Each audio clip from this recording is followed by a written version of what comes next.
घुघरू हाँ मालिक। बढ़िया खाना बनाओ। डॉली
देखा तो लोग डॉली अरे चुनबुल अब तोरे खातिर चॉकलेट लेवे चलब। डॉली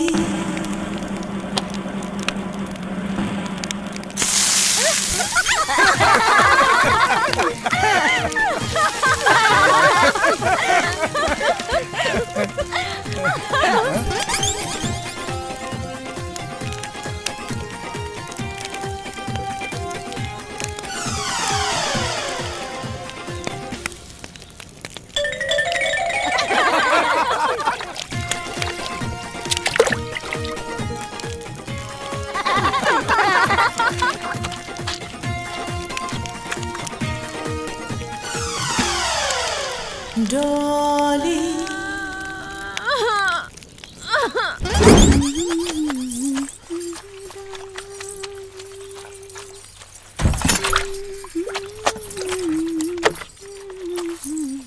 छी, हाउ डर्टी! कितने गंदे लोग रहते हैं यहाँ पे। हाँ, कुछ गंदा लोग घर में आ गइल बड़ा, ऐसे घर अपवित्र हो गइल बा। तई भइला कि गोबर से लिप पोत के पवित्र कर लिहल जा। हाँ दीदी, और ये गोबर तो दवाई के भी काम करेला ना। एकर महक से दिमाग के गंदा कीड़ा कुल मर जाला। कितनी घटिया सोच है तुम लोगों की। जानवर का लैट्रिन लेके हाथ से फैला के पूरा गंदा कर रहे हो घर। तुमसे तो बात करने में भी घिन आ रही है, जाहिल कहीं की। बड़ी आई बताने वाली। जा जल्दी से जा। अब तुमके तो हम बतावतानी कि गोबर का चीज होखेला। चुनमोल जल्दी आवा।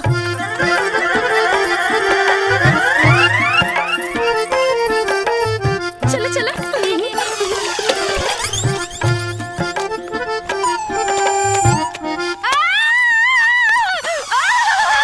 मुझे खुजली हो रही है, मैं क्या करूं?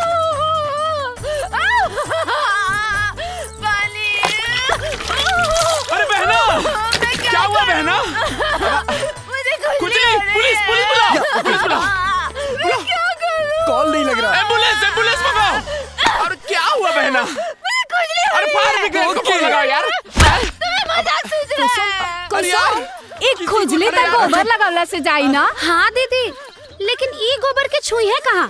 गोबर तो जानवर के लैट्रिन होला, गंदा होखेला ना। अरे यार बहना, नो बहना, नो बहना, पोटी बहना, पोटी जानवर का टट्टी बहना, पोटी बहना, टट्टी आई मीन जानवर का टट्टी बहना। क्या करूं मैं बहना? चुप, अबे चुप। अरे बहना, नो डोंट डू दिस बहना। अरे अबे हट में। अबे बहना ये रोक लो बहना। सब ठीक है बहना? इंतजार, आखिर कब तक? मैं इस घटिया कमरे में नहीं रह सकती। बहना, जब तक पैन कार्ड और टीडीएस सर्टिफिकेट नहीं आ जाता तब तक हमें यहीं रहना पड़ेगा बहना। अकाउंट में एक बार अमाउंट शिफ्ट हो जाए बहना, फिर देखना हम उनसे सौदा करेंगे और कहेंगे राजा बाबू लो और पैसे हमें दे दो। फिर देखना बहना, जिंदगी भर ऐश करोगी बहना, ऐश ही ऐश। डॉली खूब बल लगा के पड़ जा। हाँ? हेलो जीजू। हेलो। ए घुघरू, एगो बोरा बिछा दा। बहू, जी बाबूजी। ई कुकरन के भी खाना दे दा। जी। हेलो, आई एम नॉट कुकुर, I am lucky and he is Jackie. Yes. हमने क्या खास मेहमान के कुकुरे कहल जाला। Okay, Very then nice. I am lucky कुकुर, ही इज जैकी Yeah. कुकुर। बैट कुकुर। Okay thank you. ओके। हाँ, बहुत जोरों की भूख लगी है, जल्दी से मुझे खाना दो। हमने के यहाँ आदमी का खाना खैला के बाद औरत खाना खाली सब पहले ना। What rubbish! भूख किसी का इंतजार नहीं करती। ए लड़की, Excuse me, मैं लड़की नहीं, आपकी बहू हूँ। जोर जबरदस्ती रिश्ता जोड़ने की कोशिश मत करा। हाँ। मेहमान बारू तब मेहमान बन के रह।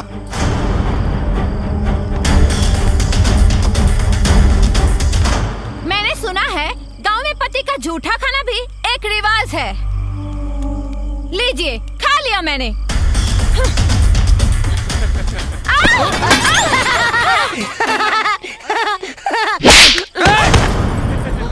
मेहमान बारू देख कर बतबी ना कि तू जोर बदतमीजी करबू, वहाँ बर्दाश्त कर ले। ए बहू, जी बाबूजी। कल से ये लोग के खाना ना बनी।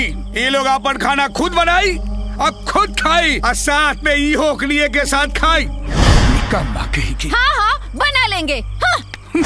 जैकी, चलो कल से अपना हाथ जगन्नाथ।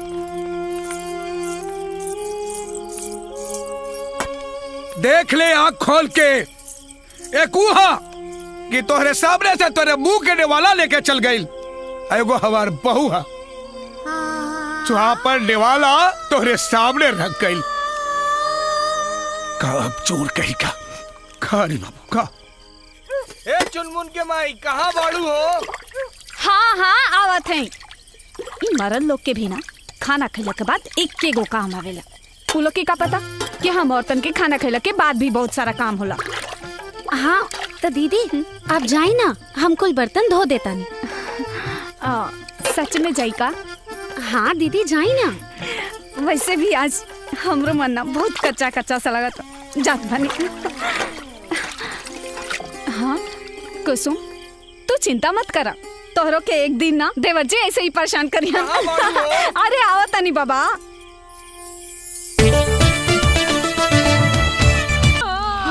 दुल्हन, तू खाना काहे नहीं खैलुआ बहले? माई अरे घुमंतुआ के चक्कर में ते अपन खून काहे जराव तरी बिटिया? सवेरे से सांच हो गई, ओकर कहीं पता चलल? हैं? अरे का भाई? का बताई कि का भाई? हम तो ओकरा से परेशान हो गल बानी जी। ई लेकी सवेरे से अन्न का दाना नहीं डलले मुंह में, हैं?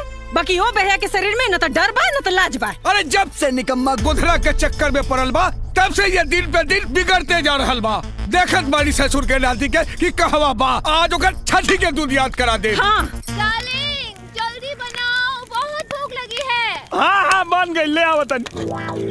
राजा राजा राजा राजा राजा राजा बाबूजी बाबूजी बहुत गुस्सा में बाजी।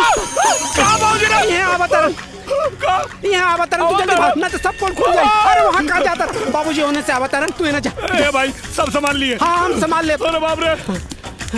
हे भगवान, ये दोस्ती के चक्कर में वो का करे पड़ी। चलो तरकारी बना दी।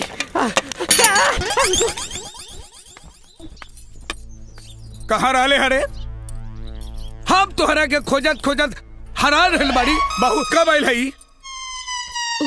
बाबूजी, अरे ससुर, हम तोहार ब्याह ई खातिर कैली कि तू सुधर जाबे। अरे तू सुधरबे का, उल्टे तू और बिगड़ल जा रहल बाड़े।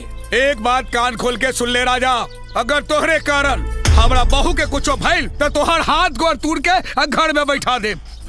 निकम्मा कहीं के दिमाग खराब करके रख देलस। अरे रमेश के भाई बिना मतलब डांटत रहले। पाव लगी भौजी।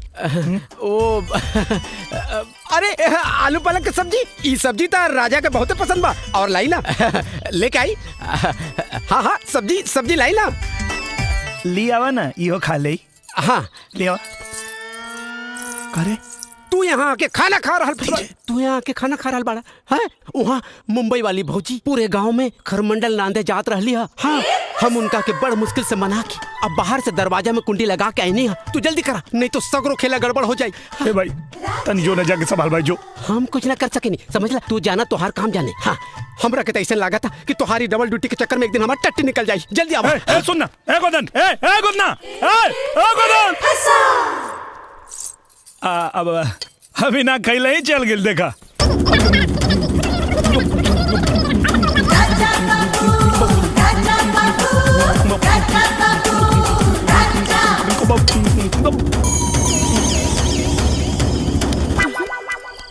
टूट जाही खटिया का करब संगतिया। दर दर दर ए गोदन, चल तनी बार काट देता। बार काट दा। देखा राजा, ऐसे काम ना चली भाई। अरे हम काम करे नहीं भाई, बाबू माने ला ना बिन पाई के। अभी पिछला उधारी 317 रुपए तो देला ना, अब फिर कहा तारा बार बनावे के। पहले पैसा था बस। अरे यार हम तो उधारी सब दे। अरे ना ना राजा बाबू, हमरा के गोली मत दा। अभी मत कहिया कि हम करोड़पति जीत के आई तो तुहार पूरा पैसा दे दे। पहले पैसा बस। अरे यार तू हमार दोस्त हवे ना। तू सब हम कुछ नहीं के जानत। पहले दाम ओकरे बाद तो हर काम, बुझला? हाँ। ना बनबे ना ना बनबे ना ना ना। हाँ हाँ निकाला निकाला, पैसा निकाला। हाँ? हाँ? इस रूट की सभी लाइनें व्यस्त हैं, कृपया थोड़ी देर बाद डायल करें। ना बनबे ना ना ना। आपके द्वारा डायल किया गया नंबर व्यस्त हैं, कृपया थोड़ी देर बाद डायल करें।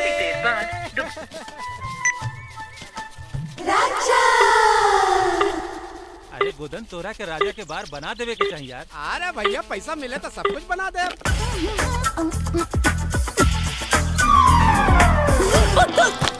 का मैडम, वो दिन तो धोखा दे के भाग गइलू, लेकिन आज तो के हमरा के चुम्मा देवही के पड़ी। तो हम कहाँ मना करे तानी, आबो ले लो चुम्मा।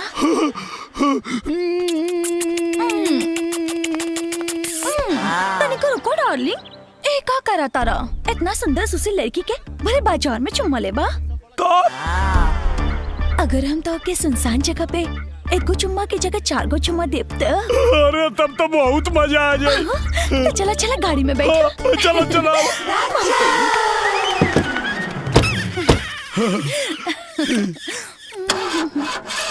डार्लिंग, गाड़ी तो स्टार्ट ही नहीं के हो। तनी अकेले बाहर जाके गाड़ी के धक्का देके अपन मर्दान के दिखावा ना। कहा ना, देखा तू अकेले ठेल के चालू कर देता नहीं।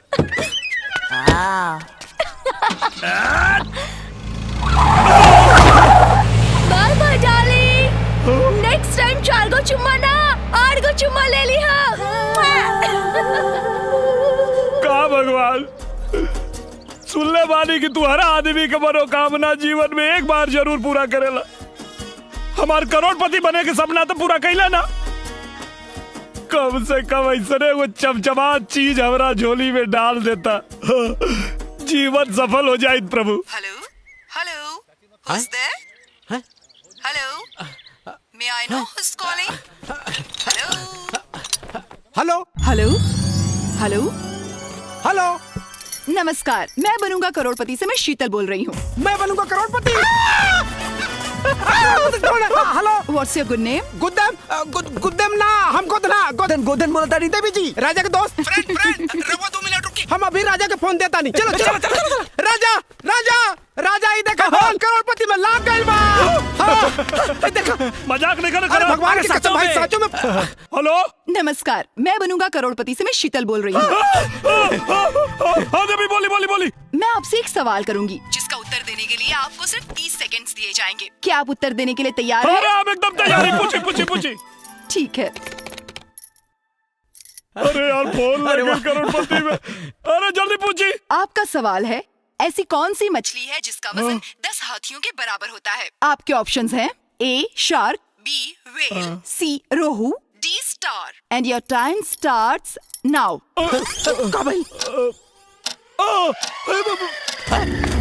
अरे काका अरे सब कहाँ होता? अरे कहाँ राजा?